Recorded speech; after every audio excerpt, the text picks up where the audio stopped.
72 फिरकों का दीन है दीन इस्लाम। 72 फिरकों का दीन है दीन इस्लाम। दीन मोहम्मदी में 2 अल्लाह हैं। दीन मोहम्मदी में 2 अल्लाह। बातिंग का माने होता छुपा हुआ, में छुपा हुआ तो 2 अल्लाह नहीं हुए है। एक अल्लाह बातिन जिसे नूर कहते हैं, दूसरा जाहिर में दिखता है, उसे वली अल्लाह कहते हैं। जबकि रब कुरान में फरमाता है कुल वल्लाहु अहद, अल्लाह एक है। और बाबा जी का नजरिया है कि अल्लाह 2 है। इन्होंने दीन को 2 पार्ट में बांट दिया, एक दीन इस्लाम, एक दीन मोहम्मदी, जो कि दीन मोहम्मदी का कहीं तस्करा नहीं है। अगर जिक्र है तो दीन इस्लाम का जिक्र है। हम इनसे पूछना चाहते हैं कि कहाँ से लेकर के आए हैं, क्या ये जिनके ताबेदारी करते हैं या जिनके भी ये मुरीद व खलीफा है, क्या उनका ये नजरिया था जो इनका नजरिया है। तीसरी बात, सिराज मियाँ ने कहा मैं वली अल्लाह हूँ। जब अल्लाह के वादउ ला शरीक होने की बात कहा कहा गया अल्लाह तो एक होता है, इस पर सिराज मियाँ ने कहा मेरे अलावा दूसरा कोई नहीं है इस दुनिया में। ये रिकॉर्डिंग मौजूद है माज़अल्लाह। मैं कहाँ तक सुनाऊं? उनके सिराज जी से मुलाकात हुई है क्या अभी? हम लोग ये कथीर तादाद में जो उलमा अवाम इसलिए आई है, ये हम लोगों के अंदर इस्तराब का आलम है कि हमारे इलाके में वो इसलिए कि यहूदी और नसरानी रसूलुल्लाह को नबी मानते नहीं, तो अपनी किताबों में ये हिस्सा क्यों जोड़ा पसंद करेंगे? वो ये दरूद यहूदियों पे ही है।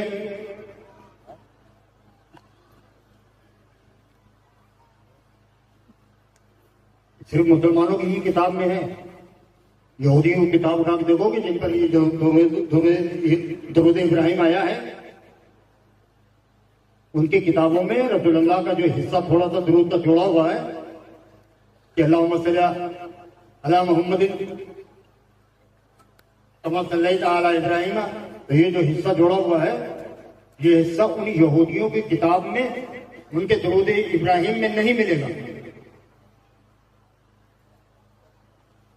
जो उम्मत मोहम्मदिया को धोखा देने के लिए किया,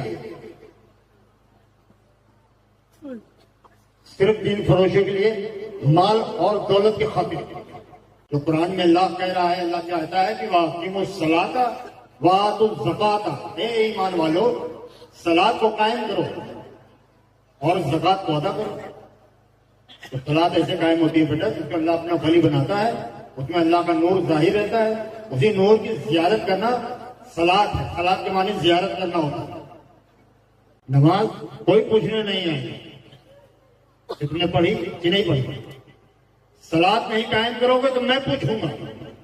ऐसा शख्स है जो लोगों को गुमराह कर रहा है, खुद गुमराह है, दूसरों को गुमराह कर रहा है। ये हमारी जिम्मेदारी है कि मैंने आगाह करें कि अब ये भोले भाले सुन्नी मुसलमान इनके मकरो फरेम में ना आए। जब आज हम मुलाकात के लिए आए हैं तो कहना है कि बाबा जी आराम कर रहे हैं, मुलाकात नहीं करना चाहिए। जबकि असर और मगरिब का वक्त ये होता है, ये सोने का वक्त नहीं होता है, ये सोने का वक्त नहीं होता है। अब खुदा बेहतर जाने क्या मसला है। उनके तमाम तर मुरीदीन मौक़िदीन भी यहाँ पर मौजूद हैं। हम लोगों को ये कहा गया कि आप कल आइए। फिर अबू दाऊद के अंदर वो हदीस मौजूद है कि नबी अलैहि सलाम ने फरमाया मेरी उम्मत में ऐसे फिरके पैदा होंगे, उनमें ऐसी बिदात सरायत कर जाएंगी जिस तरह हल्का कुत्ता, ये रेबीज जो होता है, ये किसी को काट जाए और उसके एक एक रगो रेशे में उसका जहर पहुंच जाए ना, इस तरह मेरी उम्मत में ऐसे फिरके होंगे कि जिनके अंदर बिदात का जहर पहुंच जाएगा जिस तरह कुत्ता काट जाता है। अब मैं आपसे पूछूंगा ये कौन सा कुत्ता है जो काट जाए तो आपके जिस्म के अंदर मजहब के पॉइंट ऑफ व्यू से नेगेटिव चीजें इंजेक्ट हो जाती हैं। जाहिर है किसी क्रिकेटर, फुटबॉलर, स्क्वाश के प्लेयर के काटने से तो ऐसा नहीं होगा, मौलवी के काटने से ही होगा ना, क्योंकि दीन का कस्टोडियन और दीन सिखाने वाला कौन है? मौलवी। तो ये हल्का कुत्ता कौन है? और अगर आपको यकीन ना आए तो आप बरेलवियों से पूछ लें कि देवबंदियों के उलमा क्या है, वो कहेंगे बला बिन बौरा। देवबंदियों से पूछें, कहेंगे बरेलवियों के उलमा बला बिन बौरा। तो मैं जो बात कर रहा हूं इसके ऊपर इजमाए उम्मत है। हाँ, और ये कहते हैं, वो किताबों में लिखा है। ना तसल्ली हो तो अल मुहन्नद अल मुफन्नद और उसामुल अरमैन पढ़ के आप देख लें। शैतानी लश्कर कह दिया है, कुत्ता तो शाही कोई नहीं, शैतानी लश्कर।